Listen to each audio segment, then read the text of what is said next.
Alexa, what do you do? You've got mail. Yahoo!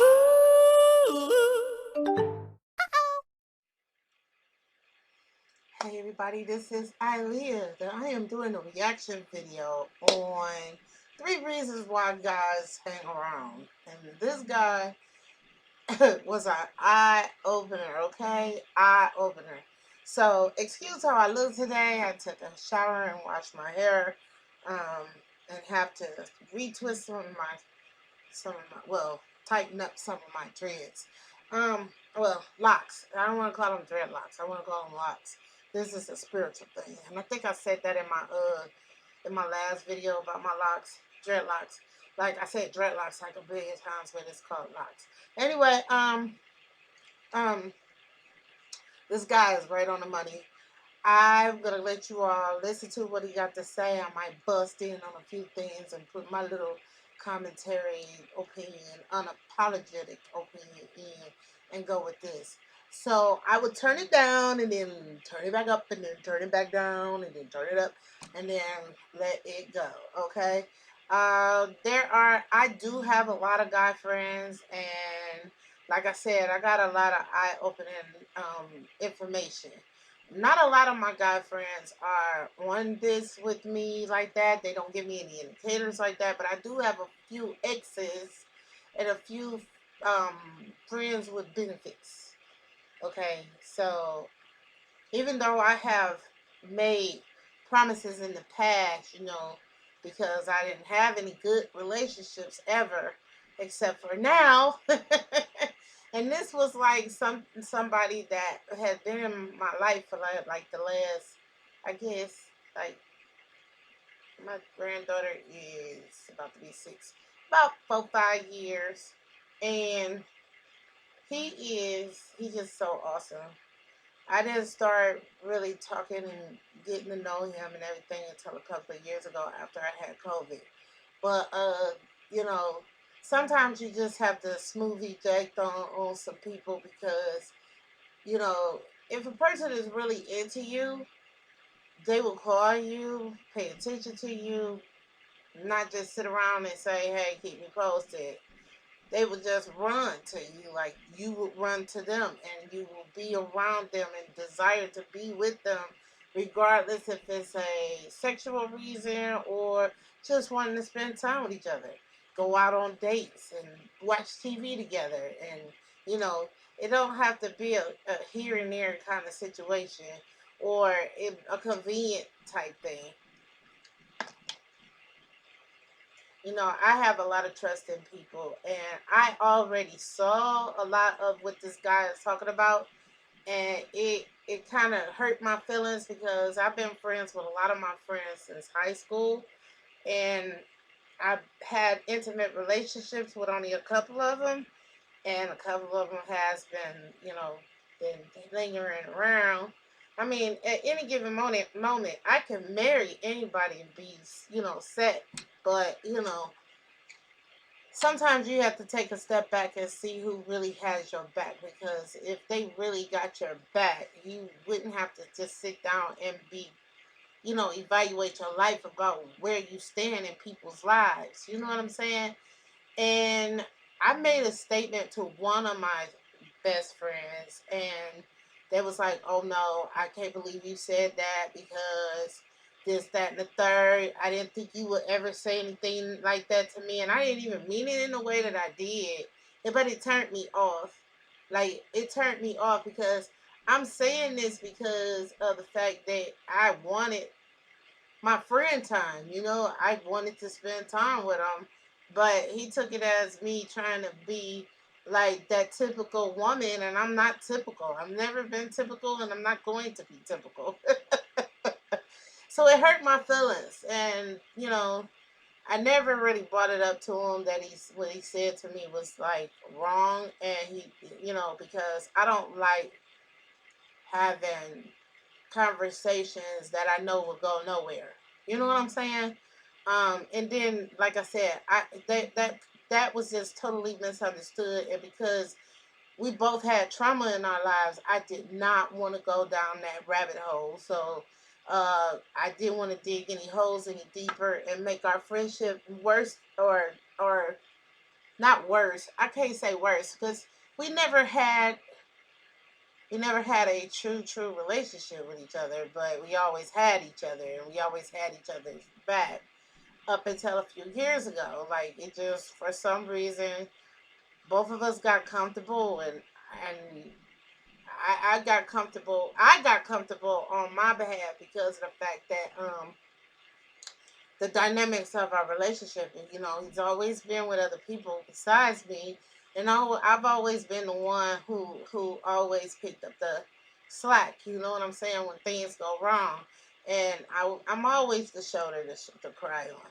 But when it comes down to me being the shoulder, having a shoulder to cry on, it was like when I talked to him, it was like one ear and out the other. Okay, yeah, yeah, you know how that is. It wasn't no consoling, but you know, like I said, I'm not a confrontational type person. I don't get into the drama, and I don't want to start drama in a relationship that never had drama in the first place. So I just kind of smooth eject and set my little booty down and dealt with my life and my kids and my son that I now have for almost 3 years now. And the other thing that I knew that was not good was we didn't everything was separate. We did everything separate. He did stuff about his kids, and I did stuff about my kids. And when I got my son, and if we supposed to be having some sort of future with each other, we're supposed to interact and take our younger kids, which my son is 7, and just take them to the park and stuff. When I did try to, say let's go to the beach or something, it was always an excuse to, this, that, and the third. I got to be at work this time. I work doubles the other time, and third, somebody got sick, so I got to do this, and it was just always something. And when it came right down to it, I just didn't want to have that conversation, and I just moved eject. You know what I'm saying? Not that I wanted to sever our relationship, our friendship relationship, or any parts of our relationship. It was just that I just got turned off by one conversation that was just misconstrued because you were traumatized by these women that you played a game with, and now you're putting that off on me when I'm asking for time together. When I meant it as I want to spend time with you, let's go make a plan to do this.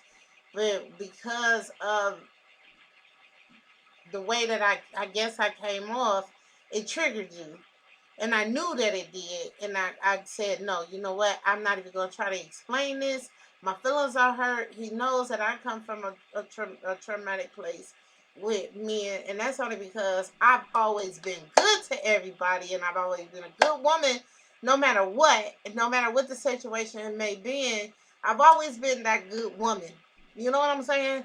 So I cook, I clean, I make sure that everybody's taken care of. I run to everyone's beck and call. I make sure that everybody got, everything taken care of.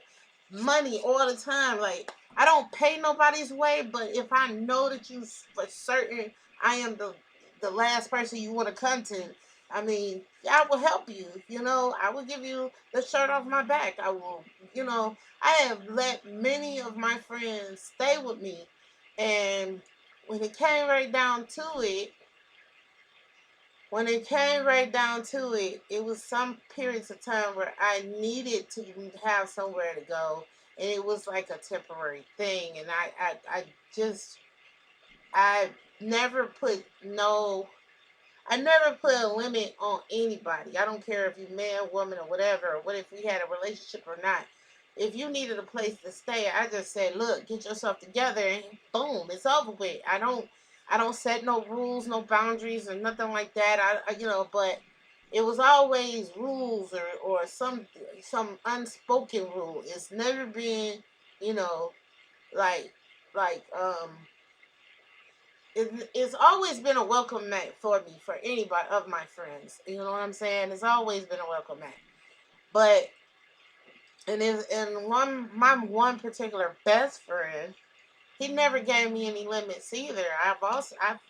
I'm able to go to his house and get I was about to say anytime I want to, but I never felt that comfortable to do that because of I know the I don't want to put him in that space, but I don't want to come there and be surprised or somebody show up and I'm the one that's there and the person they I've always had that thought in the back of my mind that it's always somebody else because what we used to do we don't do anymore because I do have a new relationship now and he knows that when I'm in a relationship with somebody I'm really not trying to get down with you like that, you know what I'm saying? So they should know by now that it's been a couple of years and they know my habits and what I like and don't like. So like you should know by now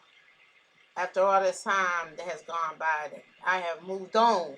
You know what I'm saying? And I've been putting in my videos and everything. I am getting married. And this person has been in my life and what people haven't done for me in all the years that they know me, this man has taken up every slack. Like he's had my back. Anytime I got sick, he's right there. He's picking me up. He's dropping me off. He's at my house. He's nursing me. I'm in, vice versa. He's here for my kids. He's here for the older kids. We do stuff together. We always together. It's like it's like 3 times better than what I had with my second husband, and he was the bomb.com. So when I found somebody that fits the bill of my second husband who passed away 2.5 years after we were married, and we never had any problems, no nothing. We was able to sit down. He understood that there was things that I needed in my life that he could not provide, and we made deals and negotiate how we was going to work this out where it doesn't look bad and make him feel bad. We did a lot of stuff. We did things in our relationship that most people would not have been able to do. And this is what I have in my relationship I have now, which is about to turn into a forever thing because I'm getting married to him. So it's been kind of rough, y'all. It's been rough. These years gone by, I kind of settled for a lot of stuff.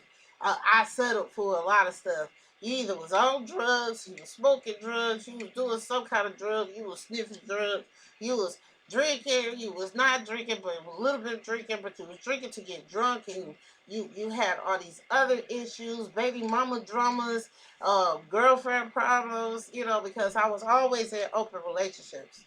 Always. I have never been in a serious relationship until I got with uh my first and my second husband. So when I'm in relationships, like even though my first husband cheated on me like 15 million different ways, and I paid him back. Believe me, I did. I had one time where I showed him in his face that I did it. That any man would want me. You know what I'm saying? Because I hate when men say, "Well, nobody wants your ass, or this, that, and the other, and you fat and you're ugly, and you ain't got this, and you ain't got that." I'm the one. I'm the only one that could do this for you. Ain't nobody gonna do this when you ain't doing nothing. You ain't doing nothing. You ain't doing nothing. What you doing? I want to know what you did that will make another man not step away from me because they can't handle me because of something you did for me that they can't do. Because it's always somebody better. Always.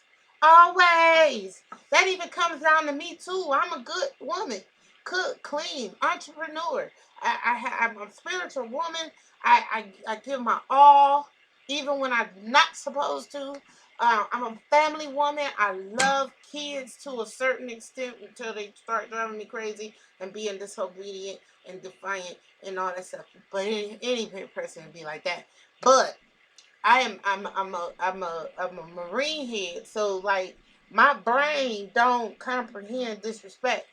Okay, my mind is I don't know how to. I don't know how to play around and all that stuff. I don't play. I don't play. I just don't play. So it's kind of hard to get myself into that. But this guy right here that you're about to watch this video, man, he is thebomb.com. Watch it. I might bust in on a few little, insights, and then, yeah, we'll go from there. Sorry for the video being so long, but I had to say what I had to say because this was my trigger. I pick out videos that be triggering me to vent out some things and get some stuff off my chest. And there's a lot of my friends that are on here that knows that I have been through some really traumatic stuff with these relationships I had. Even with the two marriages that I had, they've been traumatic too. So I'm not saying that my second husband was the worst thing since sliced bread, because he wasn't. He was a perfect gentleman. He did what he was supposed to do. He worked as hard as he could. And we did everything together. Nothing we did was without each other, unless I had to go to some type of meeting, and that was like far and in between that would happen. You know what I'm saying? So like when he wasn't interested in something, he did not support me. But if he didn't want to go somewhere, he did not go. So 95% of the time, when he didn't want to be involved no more with a certain situation, I did not get involved either. I just dropped out of sight. So like, it's like maybe a couple of times, and I got caught up in one time where it looked so bad, and it was really bad for the 2 months that I had to go through hell. I actually got caught up with a friend of mine that I had known of for 20 years, and didn't know that he was the type of person that he was. And he got in on a situation that me and my husband was having, and my husband did not agree with. And he snuck his way under the radar and had me hemmed up for 2 months, where I had to get the police involved. And it just looks very bad. I couldn't explain that whole situation like I can explain it right now. I'll probably be able to do that once I work through the trauma of that. But I have not worked through the trauma of that, because part of the reason why I feel is like that is because, is the reason, part of the reason that my husband is not here today. He's resting in peace. But um, it's just stress. Stress can kill you. Do you understand? Stress can kill you. It can kill you. Let's go ahead and get to the video. I will talk to you all in between or at the end. I'll talk to you real soon. All right, I'm going to get right into this. The first reason that guys like to stay friends after breaking up with you, or after telling you that they don't want anything serious, but they orbit really close in your proximity, the first reason they do that is to keep tabs on you. See, they're undecided, but they need someone. They need a backup plan. Just like women do this. Women have 5 or 6 guys waiting for their turn that'll never get a turn unless she gets desperate, grows old, and gets tired. I can honestly say I have done this, but I have not done this in a couple of years. I'm 50 years old now. Like, I'm very sure of what I want now. I go straight for it. But when I before I met the man of my dreams, before I met the love of my life,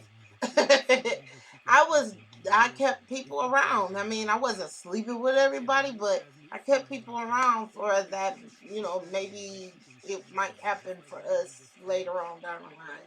I have done that. So I'm going to own mine. Will you own yours? Still handle the emotional baggage.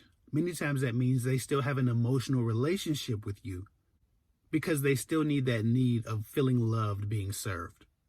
So yes, they have to keep tabs on you because they don't want you to get too far away. They have to feel loved, and as long as they have you, they feel loved and valued. So I guess that was kind of 2 in 1, but there it is. Because they want to keep tabs on you, and because they still want to feel loved and valued, and that's hard to find in a person. And when you find it, even if you don't want a relationship with that person, you still want to feel loved and valued. So they hold on to that. Moving on. The second reason, or the third-ish reason that men want to stay friends after they break up with you, after they tell you they don't want a relationship, is to maintain access to you.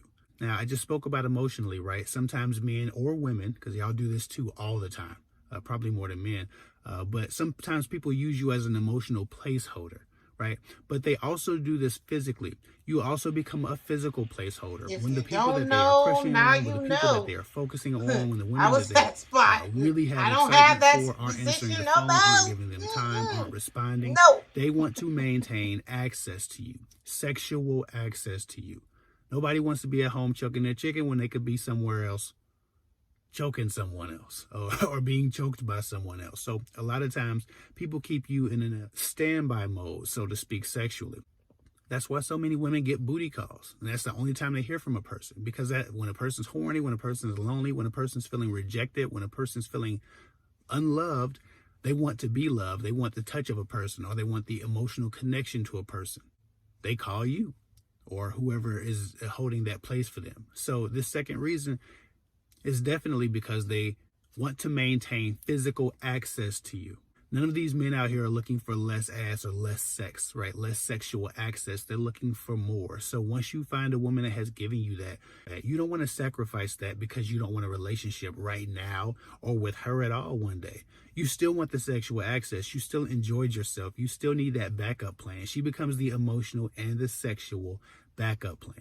If you burn that bridge, if you cut that tie, if you shut that door, that's one less piece of ass that you have access to, and you might need it. Just in case of emergency, break glass. That's what you become to a guy who really wants you as a backup plan, physically or emotionally, but doesn't want you in a relationship and doesn't want the responsibility to be with you. And women do this all the time with guys too, so this is not just a male thing, but because women are my audience, I address the issue from that perspective. Moving on, the third reason why a guy wants to remain friends or remain best friends or stay close after disappointing you or breaking your heart or telling you he doesn't want a relationship is to stop you from moving on. Okay? Men hate to be forgotten. Women do as well, but men really hate to be forgotten. They hate to feel like they didn't leave a mark, right? And they also want, again, leave you on an emotional standby, leave you on a physical standby. Right? They want to maintain access to you, but they don't want you to move on. They know that if you go too far, if they don't linger enough in your presence, if they don't hover around you, you'll find another man that gets your attention, gets your love, gets your affection, and you'll start to feel like, well, why do I need them? Right? They don't want you falling in love with someone else. They want to always distract you and always be a hindrance to your moving on.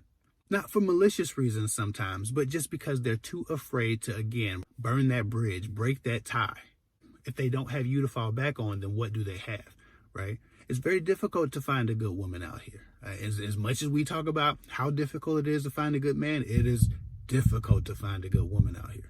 I'm so glad I don't have to pick a wife out of what's left out here, especially with the media and what type of information people are receiving and taking in on a very regular basis from YouTube and TikTok and Instagram and wherever these people are getting the information. It's difficult to find a loyal, good woman who's self-aware, who's long-suffering, who has patience, but who's also wise and a good communicator, but also a good comprehender, right? People talk so much about communication. Right? Comprehension is as important. I can tell it to you, but I can't understand it for you. And that's where a lot of women start to mess up. That's where a lot of women are devoid of evolution.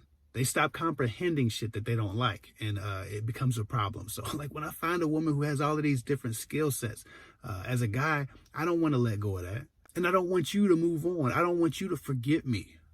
So I'm going to linger. I'm going to hover in your presence. I'm going to try to prevent you from moving on until I figure out what I want with my life or in my relationships if I can't find someone better. And once I find someone better, then yeah, I'll let you go. I'll move on. That's why guys disappear after being friends with you for so long. It's because they finally found someone that they can trust, right? But until that point, I don't want you moving on until I'm ready. And that's a very selfish thing that people do. It's incredibly selfish, but that's what people do.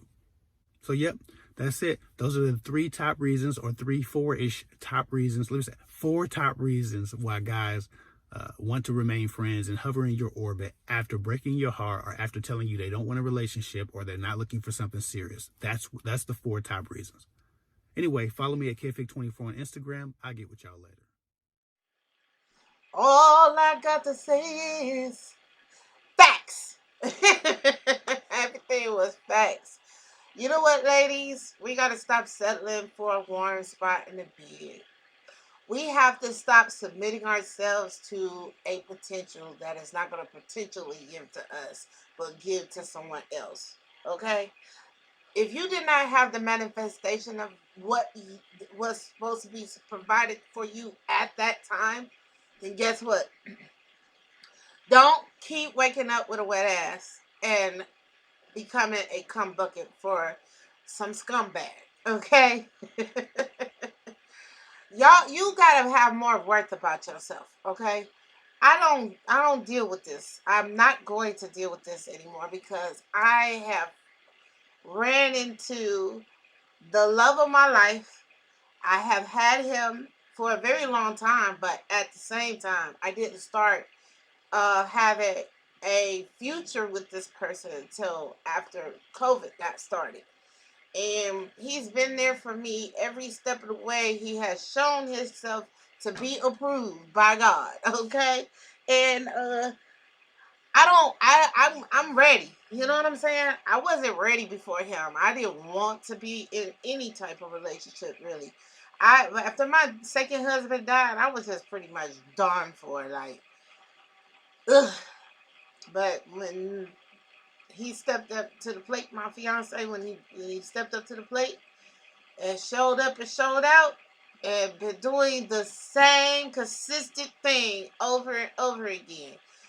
You know, he goes up and beyond, and sometimes I have to, decline on a lot of different things that he wants to provide for me because of the fact that we're not married yet. And, I could do for myself as much as he could do for me.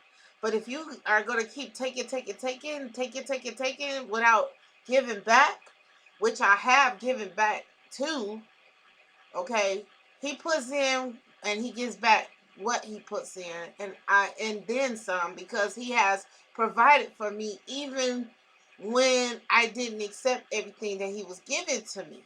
Okay? But I don't want him to ever think that I'm there because of an ATM, honey. That I'm not there for that. Because this man truly loves me and he shows me every single day. Okay? We are on a tight budget because we have a plan, we have a goal, we have we have stuff that we are going to do because we are doing it in plain sight of each other. And people don't understand, and when they do see what's happening, they like, well, why did you do it this way? Well, why didn't he give it that way? And why? It's because we have a plan and we're working together. It's not for everybody to know. You see what I'm saying? So when you are in a relationship, you are that is planning for a future with each other. Everybody don't need to know your business. Keep everybody out your business because guess what? It ain't none of their business. Stop running to your friends. Stop running to your mama. Stop running to your sister, brother, uncles, nieces, nephews, best friends, best sister friends, sister loves, exes, whatever you doing. Because anything that's good for you can and will run away when you allow too much in negatively. Drama filled, okay? I don't have drama in my life. I don't want drama in my life. The only drama I have to deal with is my kids, okay? My kids bring more drama than the law allow on some occasions. Not all occasions, but some occasions. Most occasions, but not all, okay? But that's their drama. I used to get very, very involved in their drama, which chased a lot of good relationships away from me. So you have to learn how to pull that stuff back and stay out of people's business and tend to your own. Especially when you're in transition of a good life with somebody who can provide for you, who can give you the things that you are desiring to have and need, okay? The want is never going to be there when he's the provider and you are the provider as well. And you know when to sit your butt down and when to stand up. when you know how to support and be and be supported.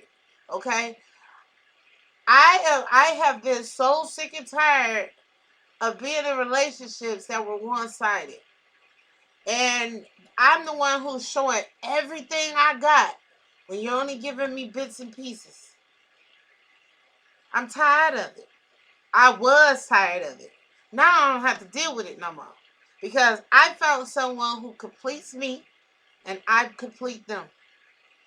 He's in shock that I complete him because a lot of times he's been with women as well who have used and abused him to the point of no return. But did he close himself off from having a great relationship or a great love or a great person that could provide for him as he was providing for, like he was providing for the people that wasn't providing for him? I got the same thing. I was about to close it off. I was about to just shut it down. I was on that verge because before we became more than just friends, okay, uh, I was dating and I got myself in a lot of trouble. And then when I got out of trouble, I decided to go with somebody I knew and been with before, and that it kind of silenced itself. It just faded out. You know what I'm saying? It just faded out.